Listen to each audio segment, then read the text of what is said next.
Good news, Hyderabad ORR కి అతి చేరువలో విల్లాస్. APR projects.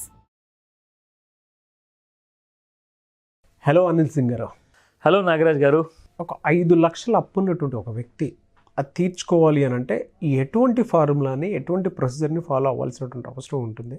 అండ్ ఈ 5 లక్షలు తీర్చడానికి కొంతమందికి ఎక్కడి నుంచి అయితే తీసుకున్నారో అప్పు చుక్కలు చూపించేస్తారు బయట నుంచి. మరి దీని నుంచి బయటపడాలి అని అంటే ఎలా? చాలా మంచి ప్రశ్న, చాలా ఇంపార్టెంట్ విషయం ఇది. ఇది అందరికీ జరిగిన సందర్భాలు చాలా ఉంటాయి. సో అంతెందుకు, అసలు నేను నా గురించే నేను మీకు ఒక లివింగ్ ఎగ్జాంపుల్గా నేను మీ ముందున్నాను. అవునా? So most shocking and pleasantly surprising రెండు ఉన్నాయి. ఇది నిజం.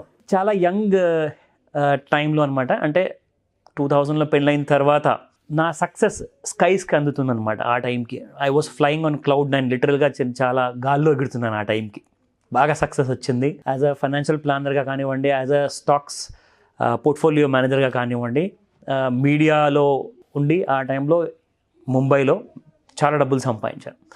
సో అక్కడి నుంచి ఏమైందంటే హైదరాబాద్ తిరిగి వచ్చాక నా లైఫ్ స్టైల్ ఒక లావిష్ లైఫ్ స్టైల్ అనమాట. అసలు దానికి లిమిట్లెస్, స్కైస్ ద లిమిట్ అన్నట్టుగా. ఎప్పుడు రాత్రికి డైలీ నైట్ డిన్నర్స్ చేయడం, బయట హోటల్స్లో పబ్స్కి వెళ్ళడము, క్రెడిట్ కార్డ్ స్వైప్ చేయడము, రెస్టారెంట్స్ నైట్స్, అంటే డే అండ్ నైట్ విచ్చలవిడిగా ఖర్చు పెట్టడం. ఎందుకంటే సంపాదన అంత ఉండేది. సో సంపాదనని సేవ్ చేసుకుంటూ స్పెండింగ్ కూడా చేశాను. కానీ నాకు తెలియకుండా నా వల్ల కొన్ని తప్పులు జరిగాయి. ఆ విషయం నేను గమనించలేదు. ఎక్కడ తప్పు జరిగిందన్న విషయం నాకు తర్వాత తెలిసింది. అయితే ఏం జరిగిందో చెప్తా, చాలా ఇంట్రెస్టింగ్. ప్రతి బ్యాంకర్ నా ఇంటి ముందు అంటే క్యూ కట్టేవాళ్ళనమాట. మా క్రెడిట్ కార్డ్ తీసుకోండి, మా పర్సనల్ లోన్ తీసుకోండి, వీలైతే మా దగ్గర నుంచి కార్ లోన్ తీసుకోండి అని చెప్పి అందరి దగ్గర నుంచి తీసుకునేవాడిని. తీసేసుకున్నా. అంటే అక్కడ ఒక ఫైనాన్షియల్ డిసిప్లిన్ నేనే నాకు తెలియకుండా నా బండి పట్టాల నుంచి తప్పిపోయింది అక్కడ. అది తర్వాత తెలిసిన విషయం. అయితే ఇక్కడ తప్పేం జరిగిందంటే రెగ్యులర్గా ఎక్స్పెన్సెస్, రెగ్యులర్గా లావిష్ స్టైల్, లగ్జరీ షాపింగ్ అన్నీ చేసేవాళ్ళం. అందులోనే నేనేం చేశానంటే అదే సమయంలో నేను ఒక ఇల్లు కొన్నా, ఒక చిన్న ఫ్లాట్ తీసుకున్నాను. లైక్ తీసుకున్న తర్వాత అది హోమ్ లోన్లో తీసుకున్నా. మళ్ళీ ఒక పెద్ద బ్యాంక్ వచ్చేసేసి నన్ను బాగా ప్రెషరైజ్ పెట్టి మరి నా భార్యని కన్విన్స్ చేసి నన్ను ఆ ఇల్లు కొనేటట్టుగా చేశారు. ఇల్లు కొన్న తర్వాత ఏమైందంటే కరెక్ట్గా గృహప్రవేశం చేశాము. గృహప్రవేశం అయిపోయింది, చాలా సాలిడ్ ఫంక్షన్ అయింది. పెద్ద పెద్ద వాళ్ళందరూ వచ్చారు. వాస్తు ప్రకారంగా అన్నీ బాగున్నాయి ఇంట్లో, వాస్తు కూడా దోషం లేదు అక్కడ. కానీ ప్రాబ్లం ఏమొచ్చిందంటే ఇల్లు తీసుకున్న 3 నెలల లోపల నుంచి అక్కడ నుంచి ఫైనాన్షియల్ క్రైసిస్ అనేది మొదలైంది. అక్కడ ఏమైందంటే టైంకి నా క్రెడిట్ కార్డ్ పేమెంట్స్ ఇవ్వకపోవడం, నా పర్సనల్ లోన్ EMI పేమెంట్స్ చేయకపోవడం, అండ్ దాని తర్వాత ఏమైందంటే మెల్లమెల్లగా ఎందుకంటే నా ఫోకస్ అంతా నా ఇంటి హోమ్ లోన్ EMI కట్టుకోవడంలో వెళ్ళిపోయింది. మధ్యలో ఏమైందంటే ఈ ఎక్స్పెన్సెస్ కంట్రోల్ చేసుకోలేక అలాగే కంటిన్యూ చేస్తున్నాను. ఈ పేమెంట్స్ మాత్రం అలాగే పెండింగ్ ఉండిపోతున్నాయి. నెక్స్ట్ మంత్ చేద్దాం, ఏమవుతుంది అని చెప్పి ఆ ప్రొక్రాస్టినేషన్, అంటే నెక్స్ట్ మంత్కి తోసేద్దాం, ఆ బరువుని తోసేయడం. కానీ ఆ బరువుని దించేయాలి అంటే నేను ఒక పర్మనెంట్ సొల్యూషన్ తెచ్చుకోవాలి. అలా నేను చేయలా. సో దాన్ని దించేయడం ప్రతిసారి చేసేయడం వల్ల ఏమవుతుందంటే ప్రతిసారి ఆ లోన్ అమౌంట్స్, పెనల్టీసు, ఇంట్రెస్ట్ అన్నీ పెరిగిపోయేసి అది ఒక పెద్ద కొండలా నిలిచింది నా వెనకాల. వాయిదా చూడండి ఎంతకు దారి తీసిందో. సో దానివల్ల ఆ విషయం రియలైజ్ అవ్వక కంప్లీట్గా నేను ఒక షాక్లోకి వెళ్ళిపోయా, బ్లాంక్. అండ్ టైం ఎంత వెళ్ళింది తెలుసా అండి ఈ సిచ్యువేషన్లో నేను మొత్తం తెలుసుకునే వరకు? నేను తీసుకున్న ఇల్లు 2006లో, నాకు 2008లో అప్పుడు ఏమైందంటే స్టాక్ మార్కెట్లో ఒక పెద్ద బబుల్ బర్స్ట్ అయిందనమాట. ఓకే. ఆ టైంలో నా ఉద్యోగం చేసుకుంటూ నేను ఇక్కడ స్టాక్ మార్కెట్లో రీసెర్చ్ చేస్తూ ఉంటే అప్పుడు ఏం చేశారంటే చాలామంది అసలు స్టాక్ మార్కెట్ ఇంత బాగుంది కదా, ఇంత టాప్లో ఉంది కదా, సో జాబ్ ఎందుకు, స్టాక్ మార్కెట్ డైరెక్ట్ చేద్దామని చెప్పేసి స్టాక్ మార్కెట్లోకి వచ్చేసారు. సో మొత్తం డబ్బులన్నీ అందులో పోయాయి. సో అక్కడ ఏమైందంటే ఇక్కడ డబ్బులు కట్టలేక, ఇక్కడ డబ్బులు సంపాదించలేక మొత్తానికి 2 వైపుల నుంచి నేను శాండ్విచ్ అయిపోయా. ఆ విషయంలో ఏం జరిగిందంటే నాకు బ్యాంకర్స్ టార్చర్ పెరిగిపోయింది. రికవరీ ఏజెంట్స్ ఆ కాలంలో ఎలా ఉండిందంటే లిటరల్గా మీరు ఒకవేళ డబ్బులు తీరుస్తారా చస్తారా మా చేతుల్లో అని భయపెట్టేవాళ్ళు అనమాట. అఫ్కోర్స్ భయపడి నేను ఏ రోజు ఎక్కడికి పారిపోలేదు. నేను ఏ రోజు నా మొబైల్ నెంబర్ కూడా నేను మార్చుకోలేదు. నా నంబర్ ఈ రోజు కూడా more than 15 years old number అది ఈ రోజు కూడా. సో ఆ సక్సెస్ఫుల్గా ఎలా బయటికి వచ్చానంటే అది కలనా నిజమా అన్న విషయం నాకు ఈ రోజు కూడా నేను ఒకసారి పిన్ చేసుకొని నన్ను నేను చూసుకుంటాను, నిజంగానే నేను బయటకు వచ్చేసాను అని చెప్పి నేను మీకు ఇప్పుడు చెప్తాను అసలు ఏం జరిగింది. సో ఏం జరిగిందంటే 2006లో ఇల్లు కొలిన తర్వాత ఎవరు కూడా నాకు ఫైనాన్షియల్ హెల్ప్ చేయడానికి ముందుకు రాలా. అఫ్కోర్స్ నా పేరెంట్స్ అంత రిచ్ కాదు, బట్ నేను వాళ్ళ కలను నేను నిజం చేశాను ఇల్లు కొని. సో ఇక్కడ ఏం జరిగిందంటే మొత్తానికి మా మిస్సెస్ నాకు చాలా కోఆపరేట్ చేశారు. ఇక్కడ ఏంటంటే ఆ ఉన్న కష్టాలని మీరు తీర్చేసేయాలి అంటే ఏం చేయాలనుకుంటున్నారంటే నేను అడిగాను అడ్వైస్ ఇవ్వండి అని చెప్పేసి. సో మా మిస్సెస్ ఒకటే మాట చెప్పింది, మన ఇల్లు అమ్మేయండి. ఎవరి దగ్గర కూడా మీరు వెళ్ళి మీరు అడగాల్సిన అవసరం లేదు డబ్బు, ఎందుకంటే మన దగ్గర ఒక అసెట్ ఉంది. ఆ యాజెట్ విలువ నా అదృష్టం కొద్దీ అది ఏమైందంటే 2006లో నేను కొన్నప్పుడు ఇల్లు 2008 అయిపోయిందండి. నేను అప్పటిదాకా నా డెట్స్ అన్ని నేను క్లియర్ చేసుకోలేకపోయాను. నా అప్పులన్నీ అలాగే ఉన్నాయి. మొత్తం 2 ఇయర్స్లో బాగా అక్యుములేట్ అయిపోయింది, కొండలాగా నిలిచింది నా వెనకాల. సో ఆ అప్పుల్ని తీర్చేయడానికి 2008లో ఒక అదృష్టం కొద్దీ ఏం జరిగిందంటే నేను కొన్న 5,80,000 ఇల్లు కాస్త 14 లక్షల విలువ వరకు వెళ్ళిపోయింది. బా, ఇది నిజం. నేను అగ్రిమెంట్ కొన్నది కూడా కావాలంటే ఎవరైనా అడిగితే నేను చూపిస్తాను, నేను అమ్మింది కూడా నేను చూపిస్తాను. సో మొత్తానికి నేను ఏం చేశానంటే 13 lakhsలో నేను నా ఇల్లు అమ్మేశా. బా, ఆ డబ్బులన్నీ తీసుకెళ్ళేసి ప్రతి బ్యాంకర్ దగ్గరికి వెళ్ళేసేసి ఇమ్మీడియట్గా నేను అన్నీ క్లారిఫై చేసేసేసి క్లియర్ చేసేసేసి నేను ఆ కొండ ఏదైతే పెరిగిందో దాన్ని మొత్తాన్ని కరిగించేశా. ఈ 2 years ప్రాసెస్లో బ్యాంకర్స్ కానివ్వండి, వేరే వాళ్ళు కానివ్వండి, మిమ్మల్ని పెట్టినటువంటి టార్చర్, మానసిక వేదన మీకు ఏ విధంగా ఉండిందండి అసలు? చెప్పకూడదు, బట్ నిజంగా ఒక ఫ్యాక్ట్ చెప్పాలనుకుంటున్నాను. చాలా నెగిటివ్ థాట్స్ వచ్చాయి మైండ్లో, చాలా నెగిటివ్ థాట్స్ వచ్చాయి. చాలా ఒంటరిగా అయిపోయాను, ఎందుకంటే నాకు అన్న తమ్ముళ్ళు ఎవరు లేరు. సో మా అమ్మ నాన్నకి ఒకటే ఆశ నేను.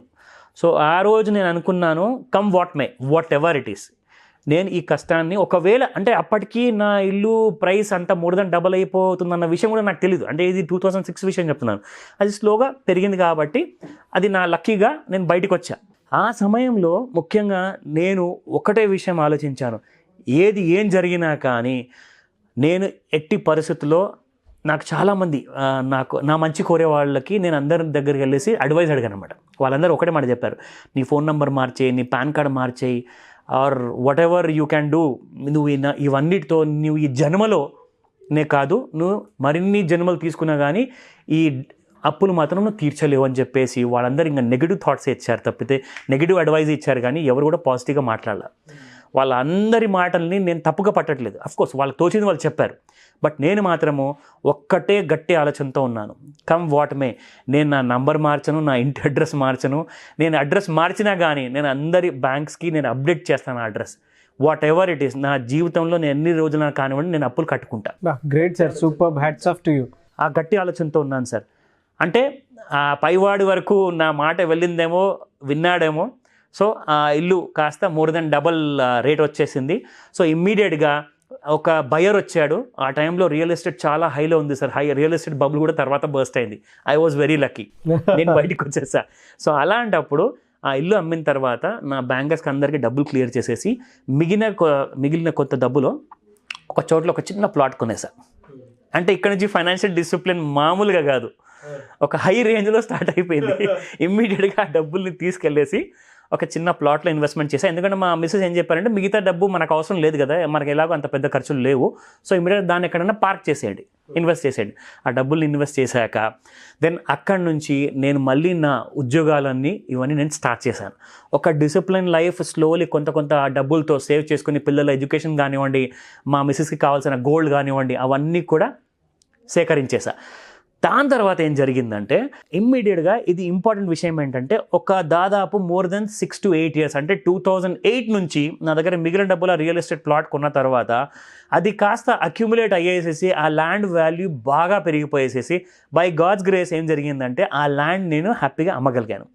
అమ్మేసేసి ఎగ్జాక్ట్లీ 2020 లాక్డౌన్ పీరియడ్లో నవంబర్ నెలలో నేను ఒక కొత్త ఇల్లు, పెద్ద ఇల్లు కొన్నాను 2020లో. And exactly last year 26th May 2022లో నేను నా ఇంటి గృహప్రవేశం చేసి ఆ కొత్త ఇంట్లోనే ఇప్పుడు ఉంటున్నాను. గ్రేట్ సార్, నిజంగా. So this is financial discipline అంటే నేను నా జీవితం నాకు నేర్పించిన పాఠం ఇది. ప్రతి ఒక్కరూ ఎటువంటి ఇన్స్పైరింగ్ స్టోరీ చూసిన తర్వాత ఒక హోప్ ఖచ్చితంగా క్రియేట్ అవుతుంది. ప్రతి ఒక్కరికి ఆ సమస్య ఉంటుందండి. ఖచ్చితంగా ఫినాన్షియల్ డిసిప్లిన్ అనేది అవసరం, దాని నుంచి బయటపడాలి. ఎవరూ కూడా కావాలని తప్పులు చేయరు, కొంతమంది చేస్తారేమో కానీ. సో ఖచ్చితంగా అటువంటి వాళ్ళకి ఇటువంటి ఇన్స్పైరింగ్ వీడియోస్ అవసరం. థ్యాంక్ యూ అండి, thank you so much and wish you all the best Anil Singh garu. Thank you so much Nagaraj garu. అయితే చాలామంది ఆన్లైన్ క్లాస్ అడుగుతున్నారు, ఎప్పుడు ఉండే అవకాశం ఉంటుందంటారు? ఇది చాలా ఇంపార్టెంట్ క్లాస్ ఉండబోతుందండి. ప్రతి వారికి చాలా స్ట్రాంగ్ సపోర్ట్ చేయబోతుంది లైఫ్లో రాబోయే రోజుల్లో. ఎందుకంటే అప్పుల గురించి ఏదైతే బాధపడుతున్నారో చాలామందికి సొల్యూషన్ కావాలి, రైట్ డైరెక్షన్ కావాలి, ఆ గైడెన్స్ కావాలి. సో దానికోసం మనం ఆన్లైన్లో క్లాస్ చేయబోతున్నాము. ఆ రోజు 28th May మార్నింగ్ 10 to 1 వరకు ఉంటుంది క్లాస్. సో మిగతా డీటెయిల్స్ అన్నీ మీకు స్క్రీన్ పైన నంబర్ కనపడుతుంది కదా, దానికి మీరు కాల్ చేయొచ్చు ఆర్ SMS పంపించవచ్చు. మా టీం మీకు సపోర్ట్ ఇస్తుంది. ఎలా సార్, అంటే కంటెంట్ ఏముంటుంది, క్లాస్ ఎలా ఉంటుంది? ఇది చాలా రీసెర్చ్ బేస్డ్ కంటెంట్ అండి. సో అప్పు ఉన్నవాళ్ళు అప్పు ఎలా తీర్చాలి, సో మొత్తానికి ఇది చాలా first and foremost important point. రెండోది వచ్చేసేసి అప్పు తీర్చే టైంలో దాంట్లో కావాల్సిన ఎఫర్ట్స్ ఏంటి, దాంట్లో కావాల్సిన సొల్యూషన్స్ ఏంటి. అండ్ మూడోది ఎగ్జాక్ట్లీ ఒకవేళ అప్పుల్లో పడ్డాక ఎటువంటి కైండ్ ఆఫ్ క్రైసిస్ నుంచి బయటికి రావాలి అంటే దానికి కావాల్సిన సపోర్ట్ ఏంటి, దానికి కావాల్సిన పద్ధతి ఏంటి, రైట్. సో ఇది చాలా ఇంపార్టెంట్ పాయింట్స్ అండి. ఇవన్నీ కూడా లీగల్గా ఒక పద్ధతి ప్రకారంగా ఈ క్లాస్లో, ఆన్లైన్ క్లాస్లో జరపబడుతుంది. ఓకే, సో May 28th ఉంటుంది క్లాస్. ఎగ్జాక్ట్లీ అండి, ఫ్రమ్ 10 AM to 1 PM. చాలామంది ఈ అప్పులకు సంబంధించినటువంటి విషయాల్లోనే ఇబ్బంది పడిపోతూ ఉంటారు. ద బెస్ట్ కంటెంట్ ఇచ్చారు మీరు. Thank you sir, thank you so much Anil Singh garu. Wish you all. Thank you Nagaraj garu. చూసారు కదండి వీడియో. ఈ వీడియోపై మీ అభిప్రాయం కమెంట్ బాక్స్లో పోస్ట్ చేయండి. ముఖ్యంగా చాలామంది మాకు అప్పులు ఉన్నాయి, దాన్ని లీగల్గా ఎలా ఎదుర్కోవాలి, దాంతోపాటు ఎలా ఇన్స్టెంట్గా కూడా మా అప్పుని ఎలా మేము తీర్చగలుగుతాము అని అనుకునేటువంటి వాళ్ళు స్క్రీన్ మీద మీ కాంటాక్ట్ నెంబర్ కనిపిస్తుంది. దానికి మీరు కాల్ ఆర్ మెసేజ్ వాట్సాప్ చేసి క్లాస్కి ఎన్రోల్ చేసుకోండి. May 28th ఉంటుంది. ఒకవేళ ఉన్న అప్పు ఎలా చేయాలి, అప్పు చేసుంటే ఎలా తీర్చాలి, అండ్ అప్పుని ఎలా మేనేజ్ చేయాలి, అండ్ అప్పుని మేనేజ్ చేయడానికి లోన్ ఎక్కడెక్కడి నుంచి ఏ ఫార్మ్స్ నుంచి మీకు లభిస్తాయి అనేటువంటివి కూడా మీకు తెలుసుకోవడానికి అవకాశం ఉంటుంది. అండ్ ఒక ప్రాసెస్ ప్రకారం అండ్ మీ పరువు కూడా పోకుండా ఉండే విధంగా దాన్ని ఎలా సెక్యూర్డ్గా ముందుకెళ్ళొచ్చు అనేటువంటిది మీరు నేర్చుకోవాలి అనుకుంటే, తెలుసుకోవాలి అనుకుంటే ఆ హోల్ డే ఇన్ఫర్మేషన్ ఉంటుంది. స్క్రీన్ మీద మీకు కాంటాక్ట్ నెంబర్ కనిపిస్తుంది. దానికి మీరు కాల్ ఆర్ మెసేజ్ వాట్సాప్ చేసి అనిల్ సింగ్ గారి క్లాస్కి అటెండ్ అవ్వచ్చు.